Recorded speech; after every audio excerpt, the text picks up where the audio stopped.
NATO represents, on the part of Russia, a lack of trust. You break your words to us. Secondly, it represents military encirclement. But there's something even more profound that's a taboo in the United States. NATO expansion represents, for the Russians, American hypocrisy and a dual standard. The expansion of NATO is the expansion of the American sphere of influence. Where NATO goes, our military force goes. Where NATO goes, our arms munitions go. So there has been a tremendous expansion of America's sphere of influence since the mid-1990s, right plunk on Russia's border. All the while, every administration, American administration, saying to Russia, you cannot have a sphere of influence because that's old thinking.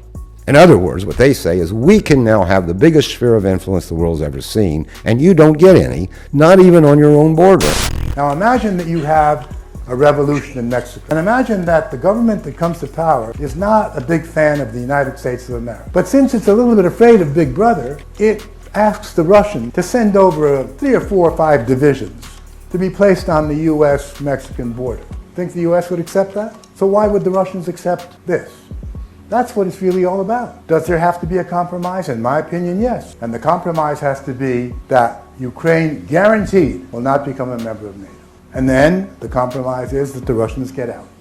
What we're doing is encouraging the Ukrainians to play tough with the Russians. We're encouraging the Ukrainians to think that they will ultimately become part of the West, because we will ultimately defeat Putin and we will ultimately get our way. And of course, the Ukrainians are playing along with this. And the Ukrainians are almost completely unwilling to compromise with the Russians and instead want to pursue a hardline policy. As I said to you before, if they do that, the end result is that their country is going to be wrecked. And what we're doing is, in effect, encouraging that outcome. I think it would make much more sense to work to create a neutral Ukraine. It would be in our interest to bury this crisis as quickly as possible. It certainly would be in Russia's interest to do so. And most importantly, it would be in Ukraine's interest to put an end to the crisis.